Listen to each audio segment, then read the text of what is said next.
Hi, so I'm here because I seen a video by Lori Ladd, and her video is in the description if you want to watch it, and she named it the ping pong analogy.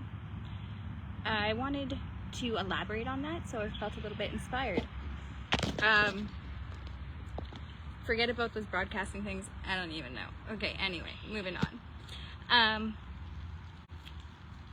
Has anyone ever been in a friendship, a relationship, or an acquaintance, or any kind of situation where you're with somebody and they just have a tendency to get on your nerves or rub you the wrong way?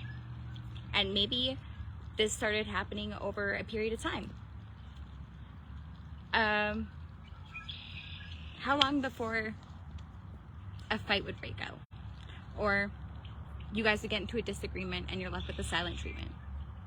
Or maybe you feel alone, so you end up isolating yourself.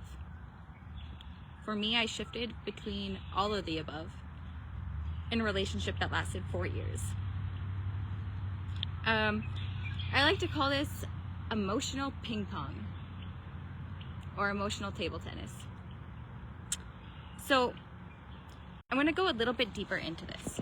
Imagine you're playing table tennis with somebody and that ball is going back and forth, and that ball is the emotion. What if you grab that ball first and you sat with that ball? And maybe you have to look at that ball from outside of you, or maybe you have to look at that ball from within inside you.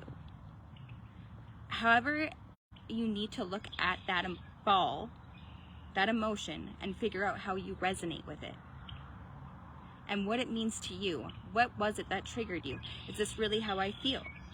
So there's 3 things that you can choose if you find yourself in a cycle of constant fighting or constantly feeling misunderstood. We are living in the human experience, and we're blessed to have a plethora of emotions. The only emotion that expands across space and time, animals, plants, all forms of energy, is love. The ball is the emotion, and we're blessed to hold that ball. Radical responsibility and accountability is the only thing required to receive your blessings. And yes, you're allowed to mess up. Are you ready to exercise your will, though, is the question. So as we sit there and we hold that ball, we're raising our awareness. There's no time limit, no nothing, and you know that if you get triggered, we got more work to do. So you get to go deep. We get to go deeper into figuring out what it is that is emotionally triggering us. This is an extremely healing process, and the blessings are waiting for you on the other side.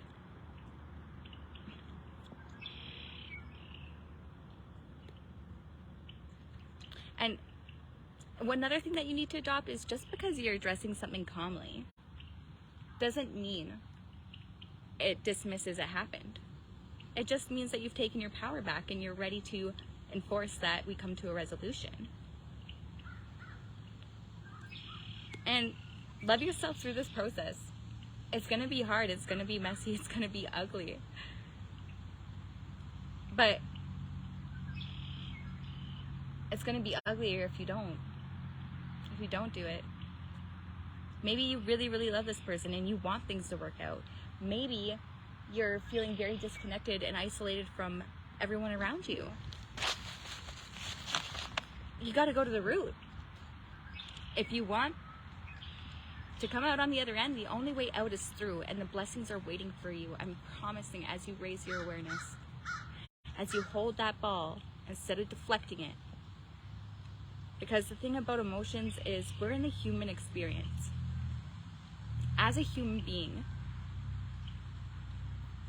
all these extra emotions we get to experience doesn't necessarily belong to us. That's why we're blessed. That's why we're blessed to experience them.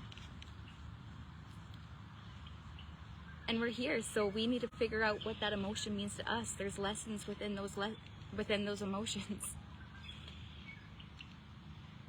And you just got to make it sound maybe exciting to yourself. So if you're someone who's super analytical, the digging deep process is easy. If you're someone who doesn't really like getting down to their emotions, make it fun. Think about how good you're going to look in that conversation when you know exactly how you feel, why you feel it, and you're ready to bring what you got to the table of certainty. Because if there's, and everything in life is uncertain, there's nothing that is for certain. What you can take control of is yourself. And for me, that was super, super liberating when I had the option and stepped into that power of knowing who I was, the certainty of just knowing who I was, being blessed to have that opportunity, and how I resonated with each and every emotion. I mean, you can continue to deflect the ball all you want, keep going back and forth. The ball's going to keep coming back to you. There's no escaping, you're just running from yourself. So this is my opinion on the emotional ping pong on Lori Ladd's video. And the reason I made this video as well is because she said she hopes she's putting it together correctly. So me and the guys have been talking back and forth about this analogy for a while. And when I seen that video, instantly I knew exactly what she was talking about. I hope this clarifies, resonates, and if you have any other questions, feel free to reach out. Bye.